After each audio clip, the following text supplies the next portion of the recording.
The message wasn't meant for me.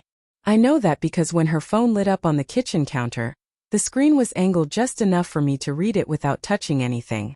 I was rinsing a coffee mug, half asleep, thinking about nothing more serious than whether we were out of milk. I just broke up. I don't know why I'm shaking. The name at the top of the screen wasn't mine. It was her ex's. For a moment, I honestly thought I'd misread it. That my brain had filled in the worst possible meaning because it was early and I was tired. I dried my hands slowly, staring at the phone as if it might correct itself. It didn't. We had eaten dinner together the night before. Talked about weekend plans. She had fallen asleep with her leg draped over mine like she always did. And yet, according to that message, she had just broken up with someone else. With me. I didn't confront her right away. I don't know why. Maybe it was shock. Maybe it was the faint hope that there was some explanation that wouldn't destroy the life we'd built. Instead, I watched. Over the next few days, everything felt slightly off, like a familiar song played in the wrong key. She laughed at her phone more often, then quickly locked the screen when she noticed me looking. She started stepping outside to take calls, claiming she needed air. When I asked how her day was, her answers felt rehearsed, short, careful, unfinished. I told myself I was being paranoid. That married people don't just vanish from each other's lives without warning. That love doesn't disappear overnight. But trust doesn't vanish overnight either. It erodes. Quietly. One evening, she said she was meeting a friend from work. She wore more makeup than usual. A different perfume. She kissed me on the cheek instead of the lips. "Don't wait up," she said. I didn't.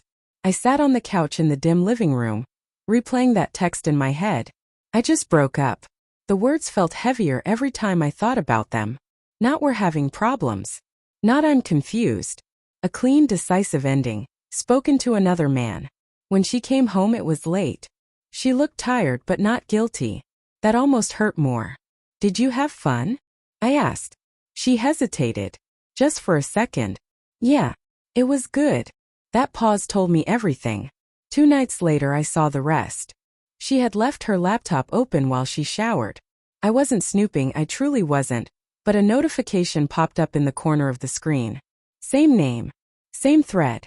This time there was no room for denial. They talked about missing each other. About timing. About how things felt unfinished. She wrote that being married didn't mean she stopped wondering what if. I closed the laptop and sat there, listening to the shower run. My heart pounding so hard it felt physical. I wasn't angry yet. I was grieving. Grieving the version of my wife I thought I knew. When she came out, towel wrapped around her hair, she froze when she saw my face. "You read it," she said softly. "Yes." She sat down across from me. She didn't cry. She looked relieved, like a secret had finally been set down.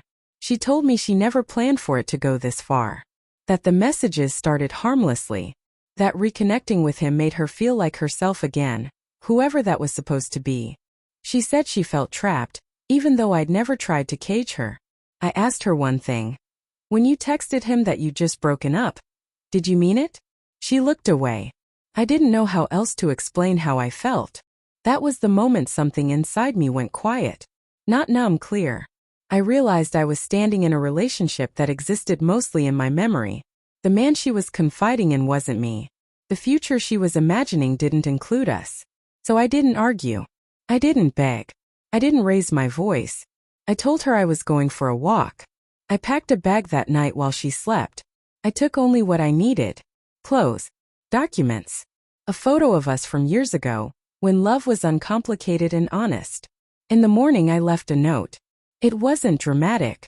It just said I hoped she found what she was looking for, and that I deserved someone who didn't need to pretend I was already gone. Walking away was the hardest thing I've ever done. Not because I didn't love her, but because I finally loved myself enough to stop sharing space with someone who had already left. Healing didn't come fast. Some days it still doesn't. But there's peace in choosing dignity over denial. And that text, the one that shattered everything, also set me free.